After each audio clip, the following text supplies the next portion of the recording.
ವಾಕ್ಯ ಏನಂದ್ರೆ ಇಲ್ಲಿ ವ್ಯಾಪಾರ ಮಾಡೋಣ. ಆ ವ್ಯಾಪಾರ ಎಂತಂದ್ರೆ ಇನ್ವೆಸ್ಟ್ಮೆಂಟ್. ನಾವು ಸ್ವಲ್ಪ ಅದನ್ನ ಇನ್ವೆಸ್ಟ್ಮೆಂಟ್ ಮಾಡಬೇಕು. ಅದಾದ್ಮೇಲೆ ಅದಕ್ಕೆ ತಕ್ಕ ಹಾಗೆ ಕೂಲಿ ಕೂಡ ಇರುತ್ತೆ. ಇಲ್ಲೇ ಕೊಡ್ತಾನೆ ಎಸ್ ಸ್ವಾಮಿ, ನೀವೇ ಮತ್ತೆ ಮನೆಗೆ ಹೋದ್ಮೇಲೆ ಮತ್ತೆ ನಾಳೆ ಕೊಡ್ತೀನಿ ಅಂತ ಹೇಳಲ್ಲ. ಇವತ್ತು ನೀವು ಕೊಡುವಂತ ಇನ್ವೆಸ್ಟ್ಮೆಂಟ್, ನೀವು ಇಡುವಂತ ಇನ್ವೆಸ್ಟ್ಮೆಂಟ್ ಇವತ್ತೇ ನಿಮ್ಗೆ ಕೂಲಿ ಸಿಗುತ್ತೆ. ಬಂಡವಾಳ ಇನ್ವೆಸ್ಟ್ಮೆಂಟ್ ಅಂದ್ರೆ ಬಂಡವಾಳ. ವ್ಯಾಪಾರ ಮಾಡಕ್ ಆಗ್ತೇವಲ್ಲ, 10 ರೂಪಾಯಿ ಹಾಕಿ ಕೆಲಸ ಶುರು ಮಾಡಿದ್ರೆ 100 ರೂಪಾಯಿ ಲಾಭ ಬಂದ್ರೆ ಪೆಟ್ಟುಬಡಿ. ತೆಲುಗು ಕರೆಕ್ಟ್, ಪೆಟ್ಟುಬಡಿ. ನಿನ್ನೆ ಸಾನು ವಾಕ್ಯದಲ್ಲಿ ತುಂಬಾ ಚುರುಕಾಗಿ ಪ್ರತಿಯೊಂದು ಕ್ವಶನ್ಗೆ, ಪ್ರತಿಯೊಂದು ಆ ಮಾತಿಗೆ ಉತ್ತರ ಕೊಟ್ಟಿರುವಂತ ಅಕ್ಕ. ಅಲ್ಲೆಲಿಯಾ. ನಿನ್ನೆ ಅನೇಕರು ಕಣ್ಣುಗಳನ್ನು ತೆರೆಕೊಂಡು ನಿದ್ದೆ ಮಾಡ್ತಾ ಇದ್ರು. ಇವತ್ತು ಹಾಗೆ ಮಾಡ್ತೀರಾ? ಮಾಡ್ಬೇಡ್ರಿ. ಪ್ರತಿಯೊಬ್ಬರು ಶ್ರದ್ಧೆಯಿಂದ ದೇವರ ವಾಕ್ಯವನ್ನು ಕೇಳುವಂತರಾಗಿರ್ಬೇಕು. ನಾವು ಇಡುವಂತ ಈ ಇನ್ವೆಸ್ಟ್ಮೆಂಟ್, ಈ ಒಂದು ಪೆಟ್ಟುಬಡಿ, ಈ ಒಂದು ಬಂಡವಾಳವನ್ನು ನಾವು ಪ್ರತಿಯೊಬ್ಬರು ಇಡುವಂತರಾಗಿರ್ಬೇಕು. ಆಮೇಲೆ ನಾನು ಇಟ್ಟಿಲ್ಲ ಸರ್, ನನಗೆ ಏನು ಬಂದಿಲ್ಲ ಸರ್ ಅಂತ ಕೇಳಿದ್ರೆ ನಾವೇನ್ ಮಾಡಕ್ ಬರಲ್ಲ. ನೀವು ಇಟ್ಟಿಲ್ಲ, ನಿಮ್ಗೆ ಬಂದಿಲ್ಲ. ಹಲ್ಲೆಲೂಯಾ. ಇಬ್ರಿಯರ ಬರೆದ ಪತ್ರಿಕೆ 13ನೇ ಅಧ್ಯಾಯ 7ನೇ ವಚನವನ್ನು ಆ ಒಂದು ಧ್ಯಾನಿಸಿಕೊಳ್ಳೋಣ. ಇಬ್ರಿಯರಿಗೆ 13ನೇ ಅಧ್ಯಾಯ 7ನೇ ವಚನ.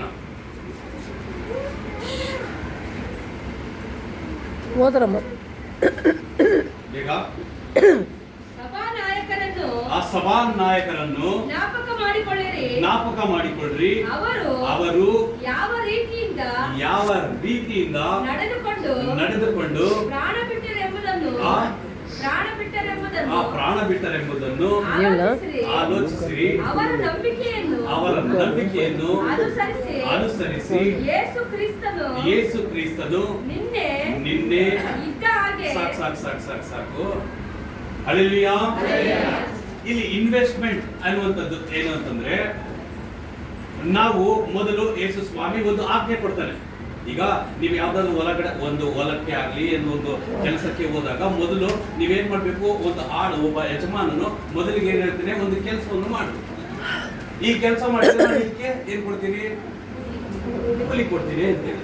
ಸೇಮ್ ಅದೇ ರೀತಿಯಾಗಿ ಯೇಸು ಸ್ವಾಮಿ ಕೂಡ ಇಲ್ಲಿ ಹೇಳ್ತಾ ಇದ್ದಾನೆ, ನಮ್ಗೆ ಒಂದು ಆಜ್ಞೆಯನ್ನು ಕೊಡ್ತಾ ಇದ್ದಾನೆ, ನಿಮ್ಗೆ ಒಂದು ಕೆಲಸವನ್ನು ಒಪ್ಪಿಸ್ತಾ ಇದ್ದಾನೆ. ಆ ಕೆಲಸ ಏನು ಅಂತಂದ್ರೆ ಇಲ್ಲಿ ಹೇಳ್ತಾ ಇದೆ. ಮತ್ತಿನ್ನೊಂದ್ಸಲ ಹೇಳಿ, ಒಂದು ಸ್ವಲ್ಪ ಮೊದಲನೇನು, ಸಭಾ ನಾಯಕರನ್ನು ನೋಡ್ರಿ, ಜ್ಞಾಪಕ ಮಾಡಿಕೊಳ್ಳ್ರಿ. ಅವರನ್ನು ಅವರು ಯಾವ ರೀತಿ ನಡ್ಕೊಳ್ತಾರೆ, ನಡೆದುಕೊಂಡು ಪ್ರಾಣ ಬಿಟ್ಟರೆಂಬುದನ್ನು ಆಲೋಚಿಸಿರಿ. ಅವರ ನಂಬಿಕೆಯನ್ನು ಅನುಸರಿಸಿರಿ. ಹಲ್ಲೆಲೂಯಾ. ಇವತ್ತು ಇಲ್ಲಿ ಮುಖ್ಯವಾಗಿ ಬಂದಿರುವಂತಹ ಉದ್ದೇಶ ಯಾರ್ದು? ಅಪ್ಪಾಜಿ ಅವರ ಬರ್ತಡೇ. ಇವತ್ತು ಅವರಿಗಾಗಿ ಇವತ್ತು ದೇವರ ವಾಕ್ಯ ಏನ್ ಹೇಳ್ತಾ ಇದೆ, ಅವರ ಮುಖಾಂತರ ನಾವು ಏನನ್ನು ತಿಳಿದುಕೊಳ್ಬೇಕು, ನಾವು ಏನು ಮಾಡ್ಬೇಕು ಎನ್ನುವಂಥದ್ರ ಬಗ್ಗೆ ಇವತ್ತು ನಾವು ತಿಳಿದುಕೊಳ್ಳೋಣ. ಇಲ್ಲಿ ನೋಡುವುದಾದರೆ ಮೊದಲನೇದಾಗಿ ಅವರ ಒಂದು ನಡತೆಯನ್ನು ನಾವು ಎಲ್ಲರೂ ಧ್ಯಾನಿಸಿಕೊಳ್ಬೇಕು. ಹಲ್ಲೆಲೂಯಾ. ಅವರ ನಡತೆ ಏನು? ಅವರ ನಡತೆ ಎಂತದ್ದು ಅಂದ್ರೆ, ಈಗ ನೋಡಿ, ಅವರು ಒಂದು ವೃದ್ಧ ವಯಸ್ಸಿನಲ್ಲಿ ಅವರಿಗೆ ಆ ಒಂದು ಆಟೋ ಹತ್ತುವುದಕ್ಕೆ ಎಷ್ಟು ಕಷ್ಟಪಡುತ್ತಾರೆ. ಅಂತ ಒಂದು ಸಮಯ, ಅಂತ ಒಂದು ವಯಸ್ಸಿನ ಸಮಯ, ಅಷ್ಟು ಶ್ರಮೆ ಪಟ್ಟು ಇವತ್ತು ನಮಗೋಸ್ಕರ, ನಿಮಗೋಸ್ಕರ ದೇವರ ರಾಜ್ಯವನ್ನು ಸ್ಥಾಪಿಸೋಕ್ಕೋಸ್ಕರ ಪುನರುತ್ಥಾನ ಶಕ್ತಿಯನ್ನು ನಮ್ಮೆಲ್ಲರಿಗೆ ತಿಳಿಸುವುದಕ್ಕಾಗಿ ಅವರು ಏನ್ ಮಾಡ್ತಾ ಇದ್ದಾರೆ, ಪ್ರಯಾಸ ಪಟ್ಟು ಎಲ್ಲಿಗೆ ಬಂದಿದ್ದಾರೆ, ನಮ್ಮೊಟ್ಟಿಗೆ ಬಂದಿದ್ದಾರೆ. ಹಲ್ಲೆಲೂಯಾ. ಇವತ್ತು ನಾವು ಸಹ ಏನ್ ಮಾಡ್ಬೇಕು ಅಂತಂದ್ರೆ, ಅವರನ್ನು ನೋಡಿ ನಾವು ಕೂಡ ಏನ್ ಮಾಡ್ಬೇಕು, ಕಲಿಯುವಂತವರಾಗಿರ್ಬೇಕು. ಹಲ್ಲೆಲೂಯಾ. ನಾನು ನಿನ್ನೆ ಹೇಳಲ್ಪಟ್ಟೆ ಏನಂತ, ಇವತ್ತು ಪುನರುತ್ಥಾನ ಶಕ್ತಿ ಇವತ್ತಿನ ದಿನ ಇಲ್ಲಿಗೆ ಒಂದು ಆರಂಭದ ಈ ಒಂದು ಆರಾಧನೆ ಅಂತ್ಯವಾಗ್ತದೆ. ಅಂತ್ಯವಾದ್ಮೇಲೆ ನೀವು ಮನೆಗೆ ಹೋಗಿ ಪ್ರತಿಯೊಬ್ಬರು, ಪಕ್ಕದ ಮನೆಯವರಾಗಿರ್ಬೋದು, ಯಾರಿಗಾದ್ರೂ ಒಬ್ರಿಗಾದ್ರೂ ಕೂಡ ನೀವು ಇವತ್ತು ನಮಗೋಸ್ಕರ ಮತ್ತೆ ಆತನು ಸತ್ತು ಸಮಾಧಿಯಿಂದ ಮತ್ತೆ ಪುನರುತ್ಥಾನಾಗಿ ಎದ್ದು ಬಂದಿದ್ದೇನೆ ಅಂತೇಳಿ ತಿಳಿಸ್ಬೇಕು ಅಂತ ಹೇಳಿದೆ. ಯಾರಾದ್ರೂ ತಿಳಿಸಿರಾ? ಒಂದು ಎರಡು ಅಷ್ಟೇ. ನೀನು ಐತೆ 3 ನೀನು ಬಂದೇ ಇರೋಣ. ಹಲ್ಲೆಲೂಯಾ. ಅಷ್ಟೇನ ಮೂವರಿಗಿನ ಜವಾಬ್ದಾರಿ, ಮೂವರಿಗಿನ ಬಾಧ್ಯತೆ. ಅವರನ್ನು ನೋಡಿ ನಾವು ಕಲಿಬೇಕು. ನಮ್ಗೆ ಕೈಗಳು ನೆಟ್ಟಿಗಿದಾವೆ, ಕಾಲು ನೆಟ್ಟಿಗಿದೆ, ನಮ್ಗೆ ಕಣ್ಣು ನೆಟ್ಟಿಗಿದಾವೆ, ಎಲ್ಲವೂ ನೆಟ್ಟಿಗಿದ್ರು, ನಮ್ಗೆ ಆರೋಗ್ಯ ನೆಟ್ಟಿಗಿದೆ, ಎಲ್ಲವೂ ನೆಟ್ಟಿಗಿದ್ರು, ನಾವಿನ್ನು ಯವನಸ್ಥರಾಗಿದ್ದೇವೆ. ಹಾಗೂ ಇದ್ರು ಇವತ್ತು ನಾವೇನ್ ಮಾಡ್ತಾ ಇಲ್ಲ, ಬಾಧ್ಯತೆಯಿಂದ ಜವಾಬ್ದಾರಿಯಿಂದ ನಾವೇನ್ ಮಾಡುತ್ತಿಲ್ಲ, ಆ ಒಂದು ದೇವರ ರಾಜ್ಯವನ್ನು ಸ್ಥಾಪಿಸಲು ನಾವು ಯಾವುದೇ ರೀತಿ ಮುಂದೂಡ್ತಾ ಇಲ್ಲ. ಹಲ್ಲೆಲೂಯಾ. ನಾನು ನಿನ್ನೆನೇ ಹೇಳಿದೆ, ನಿಮ್ಮ ಆ ಸ್ಥಾನಿಕರಾದಂತ ಆ ಒಂದು ಪಾಸ್ಟರ್ನ, ಆ ಒಂದು ಮನುಷ್ಯನನ್ನು ನೋಡ್ರಿ. ಆ ಮನುಷ್ಯರು ಆತನು ಏನು ಮಾಡ್ತಾ ಇದ್ದಾನಂದ್ರೆ, ಅನೇಕ ಜನರು ಆತ್ಮಗಳನ್ನು ಸಂಪಾದನೆಗಾಗಿ ಅನೇಕರನ್ನು ಭಿಕ್ಷೆ ಬೇಡಿದ ರೀತಿಯಲ್ಲಿ ಬೇಡ್ತಾ ಇದ್ದಾನೆ.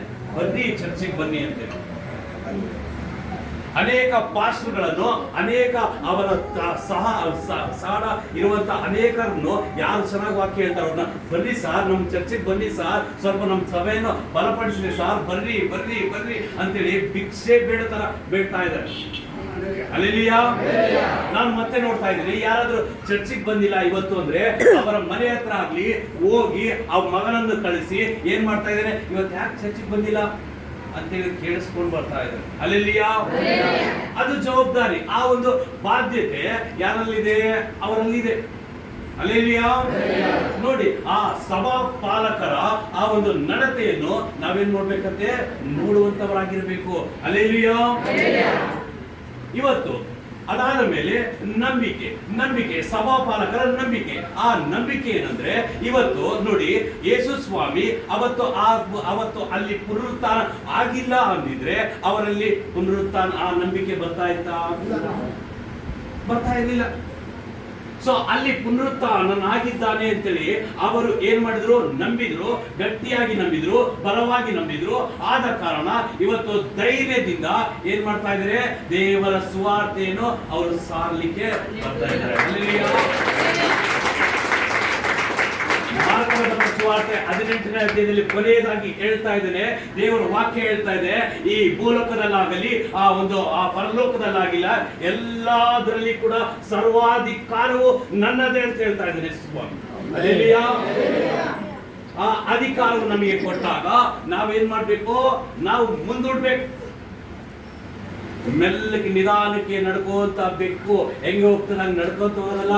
ನಾವೇನ್ ಮಾಡ್ಬೇಕು, ದೇವರನ್ನು ನಂಬಿದಂತ ನಾವು ಕುದುರೆಯಂತೆ ಓಡುವಂತವರಾಗಿರ್ಬೇಕು. ಹಲ್ಲೆಲೂಯಾ. ಈ ಒಂದು ಇನ್ವೆಸ್ಟ್ಮೆಂಟ್ ಯಾರಿಗೆ, ದೇವರ ಹತ್ರ ನಾವು ಹಾಕುವಂತವರಾಗಿರ್ಬೇಕು. ದೇವರೇ, ನಮ್ಮ ಸಭಾ ಪಾಲಕರನ್ನು ಅವರನ್ನು ನೋಡಿ ನಾವು ಕಲಿಯುತ್ತೇವೆ. ನಮ್ಗೆ ಏನ್ ಮಾಡ್ತೀವಿ ಮತ್ತೆ ನೀನು ಈಗ ಹೇಳ್ತಾರೆ, ಲಾಭ ಇಲ್ಲದೆ ಮಂಚ ಕೂಡ ಅಂತಲ್ಲ ಅಂತ, ಅದೇನಂತಾರಲ್ಲ, ಲಂಚಿಲ್ಲದೆ ಮಂಚ. ಆಯ್ತು, ಇವತ್ತು ನೀನೇನಾದ್ರೂ ವಾಕ್ಯ ಹೇಳ್ಬಿಟ್ಟೆ, ಆ ಸಭಾಪಾಲಕರನ್ನು ನೋಡಿ ನಾವು ಕಲಿಬೇಕು ಅಂತ ಹೇಳಿ ಕಲಿತೀವಳು, ನನ್ಗೇನ್ ಲಾಭ ಹೇಳ್ತಿರಲ್ಲ.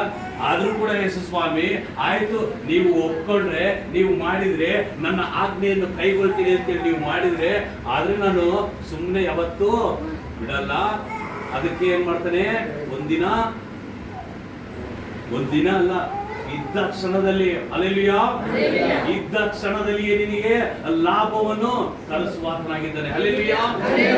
ಅವತ್ತು ಶಿಲುಬೆಯಲ್ಲಿ ಆ ಕಳ್ಳನು ಹೇಳ್ತಾ ಇದೆ, ದೇವರೇ, ಇವತ್ತು ನೀನು ಪರಲೋಕ ರಾಜ್ಯದಲ್ಲಿ ಮತ್ತೆ ಬರುವಾಗ ನನ್ನನ್ನು ಜ್ಞಾಪಿಸ್ಕೋ ಅಂತಾನೆ ಒಂದು ಮಾತಿ. ಅವನು ಕಳ್ಳನು ತನ್ನ ಪಾಪವನ್ನು ಒಪ್ಪಿಕೊಂಡು ಒಂದು ಮಾತು ಅವಾಗ ಹೇಳಿದ್ರಿ, ಒಂದೇ ಒಂದು ನಿಮಿಷದಾಗ ಯೇಸು ಸ್ವಾಮಿ ಅಂತಾನೆ, ಇವತ್ತೇ ನೀನು ಎಲ್ಲಿರುವೆ, ಪರದೈಸಿನಲ್ಲಿರುವೆ. ಇವತ್ತೇ ಎಲ್ಲಿರುವೆ, ನನ್ನ ಸಂಗಡ ಪರದೈಸಿನಲ್ಲಿರುವೆ. ನಮಗೂ ಸಾನು ದೇವರು ವಾಗ್ದಾನ ಮಾಡ್ತಾ ಇದ್ದಾರೆ, ಇವತ್ತೇ ನಾವು ಪರದೈಸಿಯಲ್ಲಿ ಇರ್ತೇವೆ ಅಂತೆ. ಹಲ್ಲೆಲೂಯಾ. ನಾವು ನಂಬಿಕೆ ಇಡಬೇಕು, ಅವರ ನಂಬಿಕೆ ನಮ್ಗೆ ಇಡಬೇಕು. ಅವರು ಹೇಗೆ ನಂಬುತ್ತಾ ಇದ್ದಾರೆ, ಅವರು ಯಾವ ರೀತಿ ನಂಬಿ, ಅವರ ಧೈರ್ಯ ಏನು, ಅವರು ನಾಡುವಂತ ಆ ನಡತೆ ಏನು, ಅವರು ಪಡುವಂತ ಕಷ್ಟವೇನು ಅನ್ನುವಂಥದ್ದು ನಾವು ತಿಳಿಯುವಂತರಾಗಿರ್ಬೇಕು. ಹಲ್ಲೆಲೂಯಾ. ಅವರ ತಗ್ಗಿಸುವಿಕೆ ನಿಮ್ಗೆ ಎಲ್ಲರಿಗೂ ಗೊತ್ತುಂಟು. ಎಂತ ಬಡವರ ಮನೆಯಲ್ಲಿ ಆಗಿರ್ಬೋದು, ಎಂತವರ ಆ ಹತ್ತಿರವಾಗಿರ್ಬೋದು, ಎಲ್ಲಾ ವಿಚಾರದಲ್ಲಿ ಅವರು ತಗ್ಗಿಸಿಕೊಂಡು, ನಮ್ಗೇನಾದ್ರು ನಾವು ಎಷ್ಟೋ ಬಡವರು, ನಮ್ಗೆ ಏನೂ ಇಲ್ಲದವರು, ಅವ್ರಿಗಾದ್ರೂ ಏನೂ ಕಡಿಮೆ ಇಲ್ಲ, ಎಲ್ಲವೂ ಇರುವಂತ ಅವರು ಇವತ್ತು ನಮ್ಮ ಮಧ್ಯದಲ್ಲಿ ಫ್ಯಾನ್ ಇಲ್ದಿದ್ರು ಕತ್ತಲಲ್ಲಿ ಆ ಉಗಿಯಾಗಿ ಹಂಗೆ ಕೂತ್ಕೊಂಡಿದ್ದಾರೆ. ಅವ್ರಿಗೇನು ನಾವು ಹೊರಗಡೆ ಇರ್ತೀವಿ, ಮುಗಿಸ್ಕೊಂಡು ಆಮೇಲೆ ಬರ್ರಿ ಅನ್ಬೋದಲ್ವಾ? ಯಾಕೆ? ಅವರು ದೇವರನ್ನು ನೋಡಿದ್ರು, ಅಲ್ಲೆಲ್ಲಿಯಾ ದೇವರ ಪ್ರೀತಿಯನ್ನು ನೋಡಿದ್ರು. ಅವರು ಏನ್ ಮಾಡ್ತಾ ಇದ್ರೆ, ಅವರು ಯೇಸು ಸ್ವಾಮಿ ಹೇಳಿದ ಬೇರೆಯವರನ್ನು ಏನ್ ಮಾಡ್ಬೇಕು, ನನ್ನಂತೆ ಪ್ರೀತಿಸಬೇಕು ಅಂತ. ಇವತ್ತು ಅವ್ರು ನಮ್ಮನ್ನು ಪ್ರೀತಿಸ್ತಾ ಇದ್ದಾರೆ, ಅಲ್ಲೆಲ್ಲಿಯಾ. ನಾವು ಸಹ ಪ್ರೀತಿಸುವಂತವರಾಗಿರ್ಬೇಕು, ಅಲ್ಲೆಲ್ಲಿಯಾ. ನಾನು ಸುಖವಾಗಿ ಬಾಳಬೇಕೆಂದು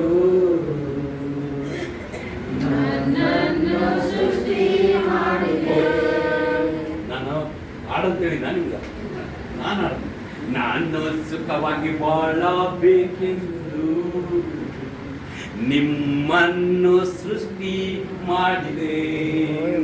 ನಾವು ಸುಖವಾಗಿ ಬಾಳಬೇಕೆಂದು ನಿಮ್ಮನ್ನು ಸೃಷ್ಟಿ ಮಾಡಿದೆ.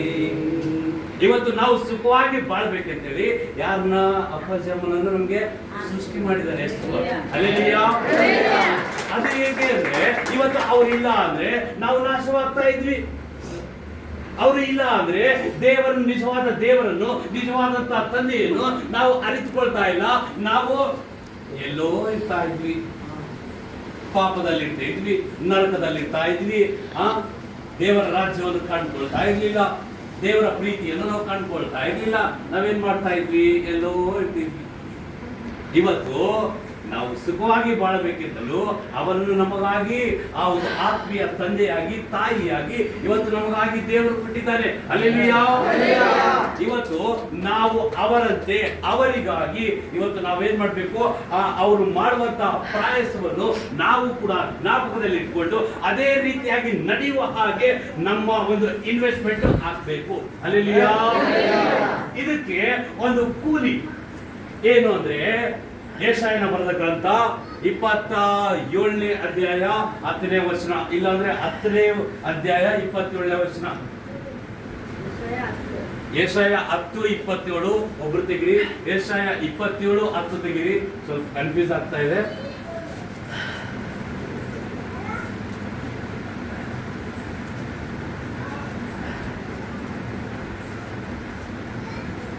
ಯೆಶಾಯ 10:27. ಐಗುಪ್ತರ ಮೇಲೆ ಎತ್ತಿದಂತೆ ಎತ್ತುವನು. ಆ ದಿನದಲ್ಲಿ ಅವರು ಓಡಿಸಿದ ಹೊರೆಯು ನಿಮ್ಮ ಬೆನ್ನಿನಿಂದಲೂ ಒಡೆದ ನೋಗವನ್ನು ಕತ್ತಿನಿಂದಲೂ ತೊಲಗುವವು. ನೀವು ದುಷ್ಟರಾದ ಕಾರಣ ನೋಗವು ಮುರಿದು ಹೋಗುವುದು. Hallelujah, hallelujah. ತೆಲುಗು ಅದೇ ವಚನ, ತೆಲುಗು.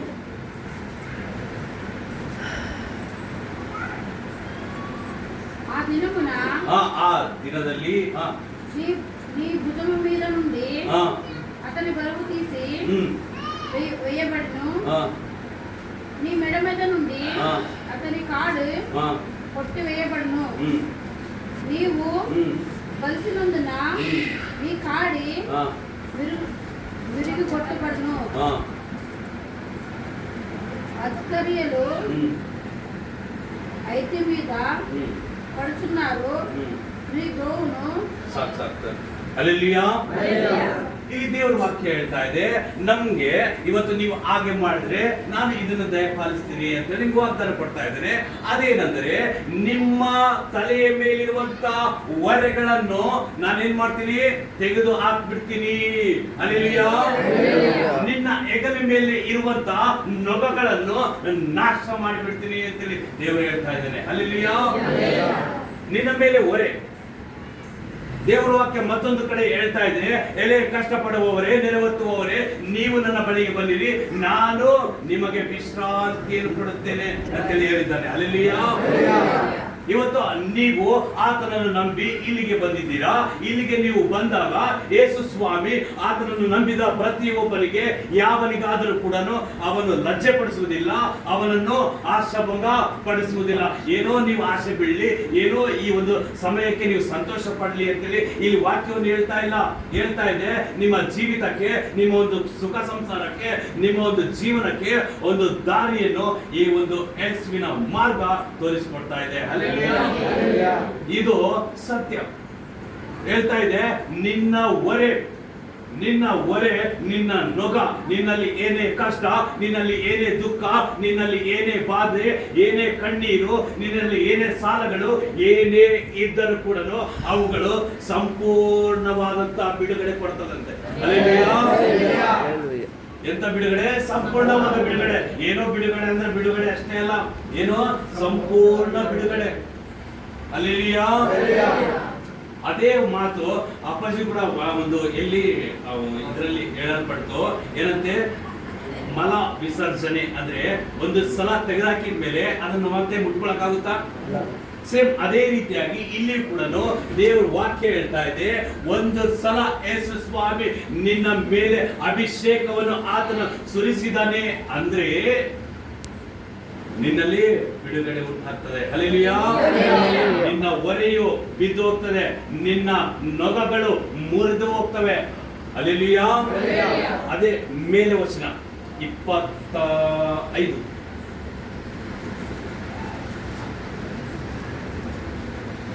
ನಿಮ್ಮ ಮೇಲಿನ ಉಗ್ರವು ತೀರಿ, ನಿನ್ನ ಮೇಲಿನ ಉಗ್ರವು ತೀರಿ ನನ್ನ ಕೋಪವು ಅವರ ನಾಶನಕ್ಕಾಗುವುದು. ಸೈನ್ಯಾಧೀಶ್ವರನಾದ ಯೆಹೋವನು ಒರೆಬನ ಬಂಡೆಯ ಹತ್ತಿರ ಮಿದ್ಯಾನ್ಯರನ್ನು ಹತ ಮಾಡಿದಂತೆ ಅವರ ಮೇಲೆಯೂ ಕೊರಡೆಯನ್ನು ಬೀಸುವನು. ಆತನು ದಂಡವನ್ನು ಸಮುದ್ರದ ಮೇಲೆ 25ನೇ ವಚನ ಅಷ್ಟೇ ಅಲ್ಲೇ. ನಿಮ್ಮ ಮೇಲಿನ ಉಗ್ರವು ತೀರಿ ನನ್ನ ಕೋಪವು ಅವರ ನಾಶನಕ್ಕಾಗುವುದು. ಹಲ್ಲೆಲೂಯಾ. ಆತನ ಉಗ್ರವು ಹೆಂಗೆ ಅಂತೆ, ನಮ್ಮ ಹತ್ರ ಇರುವಂತ ಆ ಹೊರೆಗಳನ್ನು, ನಮ್ಮ ಹತ್ರ ಇರುವಂತ ಆ ನೊಗಗಳನ್ನು, ಭಾರವಾದಂತ ನೊಗಗಳು, ಭಾರವಾದಂತ ಆ ಕಷ್ಟಗಳು, ಭಾರವಾದಂತ ಹೊರೆಗಳು, ಭಾರವಾದಂತ ಸಾಲಗಳು, ಭಾರವಾದಂತ ಕಣ್ಣೀರನ್ನು ಅವುಗಳು ಏನ್ ಮಾಡ್ತಾ ಇರ್ತವಂತೆ, ಆತನ ಉಗ್ರತೆಯು ಅವುಗಳನ್ನು ನಾಶ ಮಾಡುವುದಕ್ಕೆ ನಮ್ಮೊಟ್ಟಿಗೆ ತಿರುಗ್ತಾ ಇರ್ತವಂತೆ. ಹಲ್ಲೆಲೂಯಾ. ಯಾವಾಗ ಅಂದ್ರೆ ನಾವೇನ್ ಮಾಡ್ಬೇಕು, ದೇವರನ್ನು ಮೊರೆ ಹೊಕ್ಕಿದಾಗ, ದೇವರಲ್ಲಿ ನಾವು ನಂಬಿಕೆ ಇಟ್ಟಾಗ ಅದೇನಾಗ್ತದೆ, ಬಿಡುಗಡೆ ಉಂಟಾಗ್ತದೆ. ಹಲ್ಲೆಲೂಯಾ. ಇವತ್ತು ನಾವು ಎಷ್ಟು ಜನ ಬಿಡುಗಡೆಗೋಸ್ಕರ ನಾವು ಎಷ್ಟು ಜನ ದೇವರನ್ನು ನಂಬಿಕೆ ಇಟ್ಟಿದ್ದೇವೆ, ದೇವರನ್ನು ನಾವು ನಂಬುತ್ತಾ ಇದ್ದೇವೆ, ಆತನು ಪುನರುತ್ಥಾನ ಹೋಗಿದ್ದಾನಂತೇಳಿ ಎಷ್ಟು ಜನ ನಂಬುತ್ತಾ ಇದ್ದೇವೆ, ಎಷ್ಟು ಜನ ನಾವು ಅನೇಕರಿಗೆ ತಿಳಿಯಪಡಿಸ್ತಾ ಇದ್ದೇವೆ ಎನ್ನುವಂಥದ್ದು ಇವತ್ತಿನ ಮುಖ್ಯವಾದಂತಹ ಅಂಶ. ಹಲ್ಲೆಲೂಯಾ. ನೋಡಿ, ಒಂದೇ ಒಂದು ಸಲ ಅವತ್ತು ಪೇತ್ರನು ಯೇಸು ಸ್ವಾಮಿಯನ್ನು ಹಿಡಿದುಕೊಟ್ಟಾಗ ಏನ್ ಹೇಳ್ದ, ಅವನು ಯಾರೋ ನನಗೆ ಗೊತ್ತಿಲ್ಲ ಅಂತೇಳಿ ಸುಳ್ಳು ಸಾಕ್ಷಿ ಹೇಳ್ದ. ಒಂದು ಸಲ ಆತನ ಕಣ್ಣು ಒಂದು ಸಲ ನೋಡಿದಾಗ ಅವನಿಗೆ ಅವಾಗಿಂದವಗೆ ಪಶ್ಚಾತ್ತಾಪ ಬಂದು, ಅದಾದ ಮೇಲೆ ಆ ಪೇತ್ರನನ್ನು ಕೊಂದು ಬಿಟ್ಟರು ಕೂಡ ಆತನು ದೇವರಲ್ಲ ಅಂತೇಳಿ ಸುಳ್ಳು ಹೇಳಲೇ ಇಲ್ಲ ಒಂದ್ಸಲ. ಹಲ್ಲೆಲೂಯಾ. ಸಾಕ್ಷಿಯಾಗಿ ನಿಂತ್ಕೊಂಡ ಆತನೇ ನಿಜವಾದ ದೇವರು, ಆತನು ಮತ್ತೆ ಪುನರುತ್ಥಾನನಾಗಿದ್ದೇನೆ ಅಂತೇಳಿ ಗಟ್ಟಿಯಾಗಿ ನಿಂತ್ಕೊಂಡ. ಹಲ್ಲೆಲೂಯಾ. ಅಂತ ಸಾಕ್ಷಿ ನಮ್ಮಲ್ಲಿ ಇರ್ಬೇಕು. ಹಲ್ಲೆಲೂಯಾ. ಇಸ್ಕರಿಯೋತ ಯೂದ, ಆತನು ಕೂಡ ಏನ್ ಮಾಡ್ದ, ಹಣದ ಆಸೆಗಾಗಿ ಯೇಸು ಸ್ವಾಮಿಯನ್ನು ಏನ್ ಮಾಡ್ದ, ಹಿಡಿದುಕೊಟ್ಟ. ಅದಾದ ಮೇಲೆ ಆತನಿಗೆ ನಿಜ ಗೊತ್ತಾದಾಗ, ಆತನು ಮತ್ತೆ ಪುನರುತ್ಥಾನ ಆಗಿದ್ದಾನೆ ಅಂತೇಳಿ ಗೊತ್ತಾದಾಗ ಮತ್ತೆ ಆತನು ಏನು ಮಾಡ್ದ, ಆ ಹಣವನ್ನು ತಿರುಗಿ ಅವ್ರಿಗೆ ಬೀಸಾಕಿ ಏನ್ ಮಾಡ್ದ, ನೇಣಕೊಂಡು ಸತ್ತೋದ. ಹಲ್ಲೆಲೂಯಾ. ಸತ್ತೋಗುವಾಗ ನಮಗಿಂತ ನಿಜವಾದ ದೇವರು ಅಂತ ಹೇಳಿರೋದಾ? ಹಲ್ಲೆಲೂಯಾ. ಹಲ್ಲೆಲೂಯಾ. ಇದಕ್ಕಿಂತ ಸಾಕ್ಷಿ ಇನ್ನೇನು? ಹಲ್ಲೆಲೂಯಾ. ಇವತ್ತು ಇವರು ಕೂಡ ಏನು ಮಾಡ್ತಾ ಇದ್ದಾರೆ? ಆ ಒಂದು ವೃದ್ಧ ವಯಸ್ಸಿನಲ್ಲಿ ಆ ಒಂದು ಯೌವನಸ್ಥರ ಹಾಗೆ ದೇವರ ಸುವಾರ್ತೆಗೆ ಮುಂದೆ ಮುಂದೆ ಮುಂದೆ ಬರ್ತಾ ಇದ್ದಾರೆ. ಅಂದ್ರೆ ಆ ಪುನರುತ್ಥಾನಕ್ಕೆ ಬರೀ 12 ಮಂದಿ ಶಿಷ್ಯರಲ್ಲ, ಬರೀ ಆ ಒಂದು ಸಮಾಧಿಯನ್ನು ಕಾಯುವಂತ ಆ ಸೈನಿಕರಲ್ಲದೆ ಮತ್ತೆ ಆ ಒಂದು ಮರಿಯಳು ಇನ್ನೊಬ್ಬ ಮರಿಯಳು ಅವರು ಮಾತ್ರ ಅಲ್ಲದೆ ಇವತ್ತು ಇವರು ಕೂಡ ಸಾಕ್ಷಿಗಳಾಗಿದ್ದಾರೆ. ಇವತ್ತು ನಾವು ಕೂಡ ಸಾಕ್ಷಿಗಳಾಗಿದ್ದೇವೆ. ದೇವರನ್ನು ನಂಬಿದಂತ ನಾವುಗಳು ಪುನರುತ್ಥಾನ ಶಕ್ತಿ, ಪುನರುತ್ಥಾನವು ನಿಜವಾಗಿ ಆಗಿದೆ ಅಂತೇಳಿ ಸಾಕ್ಷಿಯನ್ನು ಹೇಳುವಂತ ಮಕ್ಕಳಾಗಿ ನಾವು ಆಗ್ಬೇಕು ಅಂತ. ಹಲ್ಲೆಲೂಯಾ. ಆದ್ರೆ ನಿನ್ನ ಮೇಲಿರುವಂತಹ ಹೊರೆಗಳು, ನಿನ್ನ ಮೇಲಿರುವಂತಹ ನೊಗಗಳು ಇವತ್ತು ತೀರಿ ಹೋಗ್ತವೆ. ಹಲ್ಲೆಲೂಯಾ. ಕೀರ್ತನೆಗಳು 34ನೇ ಅಧ್ಯಾಯ 19ನೇ ವಚನ ನಾವು ಮತ್ತೆ ಧ್ಯಾನಿಸಿಕೊಳ್ಳೋಣ.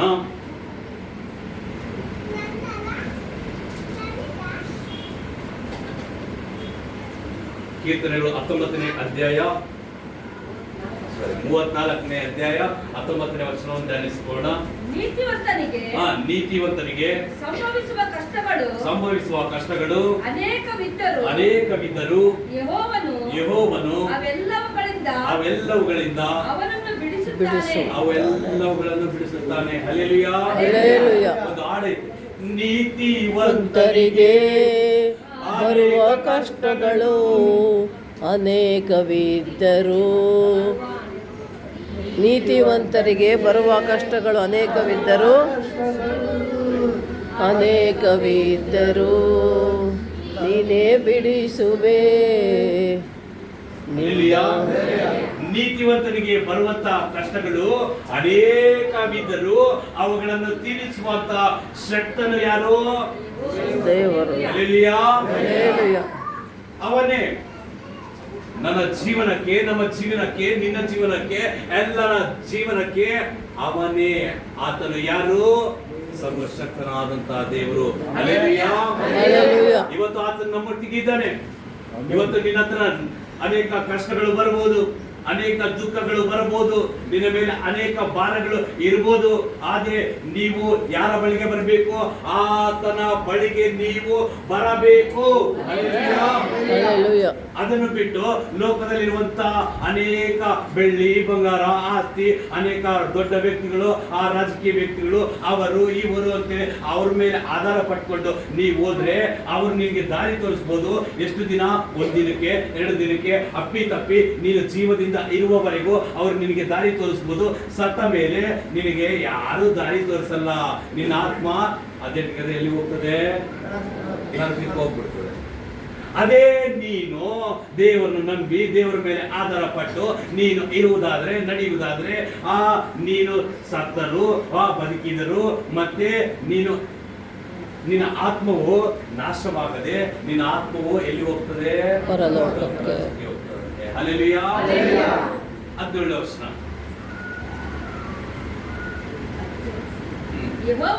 ಯೆಹೋವನು ನೀತಿವಂತರ ನೀತಿವಂತರ ಕೂಗನ್ನು ಕೇಳಿ ಎಲ್ಲಾ ಕಷ್ಟಗಳಿಂದ ಅವರನ್ನು ಬಿಡಿಸುತ್ತಾನೆ. ಹಲ್ಲೆಲೂಯಾ. ಯಾರು ಕೂಗು? ನೀತಿವಂತರ ಕೂಗು. ಹಲ್ಲೆಲೂಯಾ. ಅವರು ನೀತಿವಂತರಾದ ಕಾರಣ ಅವರ ಕೂಗನ್ನು ಕೇಳಿ ಇವತ್ತು ನಮ್ಮನ್ನು, ನಮ್ಮ ಕಷ್ಟಗಳನ್ನು ಏನ್ ಮಾಡಿದಾನೆ? ಬಿಡಿಸಿದಾನೆ. ಹಲ್ಲೆಲೂಯಾ. ಅವರನ್ನು ನಾವು ನೋಡಿ ಕಲಿಯುವಂತವರಾಗಿರ್ಬೇಕು. ಹಲ್ಲೆಲೂಯಾ. ಇವತ್ತು ಅದನ್ನು ಬಿಟ್ಟು ನಾವೇನ್ ಮಾಡ್ತಾ ಇದೀವಿ?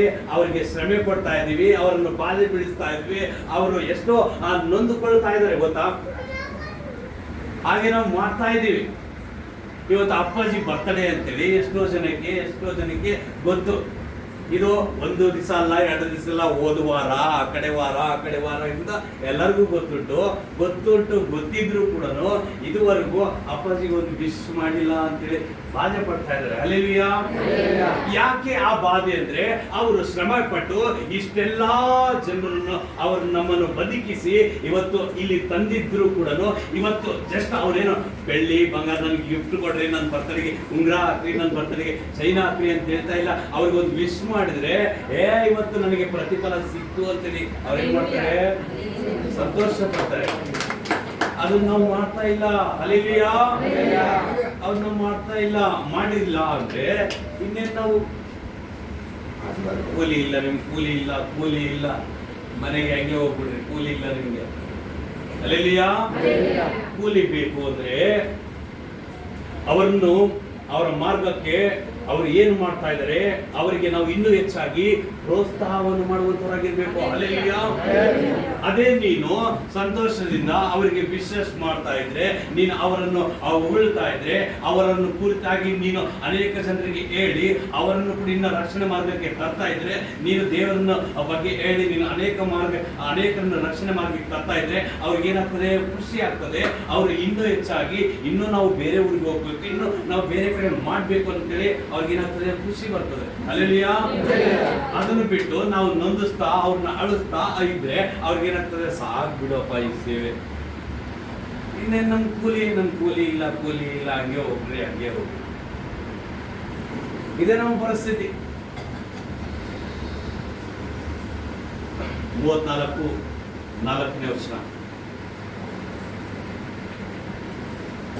ನಾನು ಯೆಹೋವನ ಸನ್ನಿಧಿಯಲ್ಲಿ ಬೇಡಿಕೊಳ್ಳಲು ಆತನು ಸದುತ್ತರವನ್ನು ಕೊಟ್ಟು ಎಲ್ಲಾ ಭೀತಿಯಿಂದಲೂ ನನ್ನನ್ನು ತಪ್ಪಿಸಿದನು. ಹಲ್ಲೆಲೂಯಾ. ಹೆಂಗೆ ಅಂತೆ, ಎಲ್ಲಾ ಭೀತಿ ಅಂದ್ರೆ ಭಯ.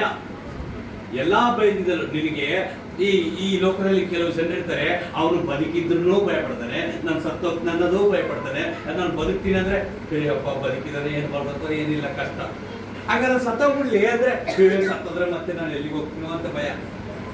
ಅವ್ರು ಬದುಕ್ತೀನಿ ಅಂದ್ರೆ ಭಯನು, ಸಾಯ್ತೀನಿ ಅಂದ್ರೂ ಭಯನು.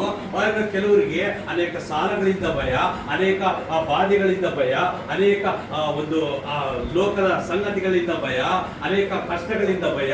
ಅನೇಕರು ಭಯ ಭಯ ಭಯ ಭಯ ಪಡುವಂತ ಮಕ್ಕಳಿಗೆ ಇವತ್ತು ದೇವರ ವಾಗ್ದಾನ ಕೊಡ್ತಾ ಇದ್ದಾರೆ, ಯಾವನಿಗಾದರೂ ನನ್ನ ಅಭಿಷೇಕ ಬಂತು ಅಂದ್ರೆ ಅವನ್ನು ಏನಾಗ್ತದಂತೆ, ಎಲ್ಲಾ ಭಯ ಭೀತಿಗಳಿಂದ ಅವುಗಳನ್ನು ತೆಗೆದು ಬಿಡ್ತೀನಿ. ಇವತ್ತು ನೀವು ಎಲ್ಲರೂ ಸಹ ಕಲಿಯಬೇಕಾದಂತಹ ಅಂಶಗಳನ್ನು ಇವತ್ತು ನಾವು ಇಲ್ಲಿ ಕೇಳಿಸಿಕೊಂಡಾಗ ನಾವು ಅದರ ಮುಖಾಂತರವೇ ಅದರ ಪ್ರಕಾರವೇ ನಾವು ನಡೆಯುವುದಾದರೆ ನಮ್ಮ ಎಲ್ಲ ಅವಶ್ಯಕತೆಗಳು, ನಮ್ಮ ಎಲ್ಲ ಭೀತಿಗಳು, ನಮ್ಮ ಎಲ್ಲ ಒಂದು ಹೊರೆಗಳು, ನಮ್ಮ ಎಲ್ಲ ಒಂದು ನೊಗಗಳು ಆತನು ನಾಶ ಮಾಡುವಾತನು ಆಗಿದ್ದಾನೆ. ಹಲ್ಲೆಲೂಯಾ. ವಾಕ್ಯವನ್ನು ಆಶೀರ್ವದಿಸಲಿ. ಆಮೆನ್.